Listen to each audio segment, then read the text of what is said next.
Welcome to Basyaw mga kaisda. Dito po yan sa Roa City mga kaisda. Napakaganda ng lugar ng Basyaw mga kaisda. At napakaganda ng mga lugar dito.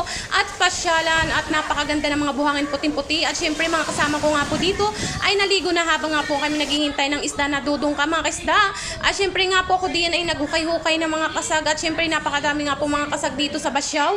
At napakaputi. Grabe mga kaisda. Ilang ulit na nga po lang ako naghinukay diyan. At napakadaming mga butas dito sa Basyaw.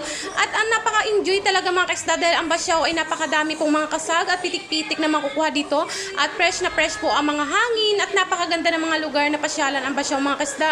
Dito po yan sa Roa City mga kaisda at napakaganda. Grabe kung pupunta po kayo dito na po kayo pumili at dito na rin po kayo bumili ng mga kasag at pitik-pitik at mga palaksiwan. Grabe mga kaisda, kung dito lang talaga kayo nakatira sa Basyaw, mapapasana all at wow talaga kayo sa ganda ng lugar mga kaisda. At syempre habang nga po kami naghihintay diyan ay ang mga kasama ko nga po dito ay naligo na rin at grabe talagang excited ang mga kasama ko at yan naghihintay kami diyan para dumukay yung mga suki namin dito sa Basyaw para makakuha kami ng kasag at pitik-pitik mga kaisda. Saka sobrang init talaga ng panahon mga kaisda, mapapaligo ka talaga kung ganito kaganda ang ilog mga kaisda o dagat. Grabe mga kaisda, syempre habang nga po kami diyan ay naliligo ang mga kasama ko, nagpunta na rin po kami dito at yung ibang kasama namin ay nagpunta na rin po dito sa mga tuyuan, mga sapsap, tilapia at mga balila, sari-sari na tinutuyo po nila dito at napakaganda ng mga tuyo, may mga dilis pa talaga mga kaisda.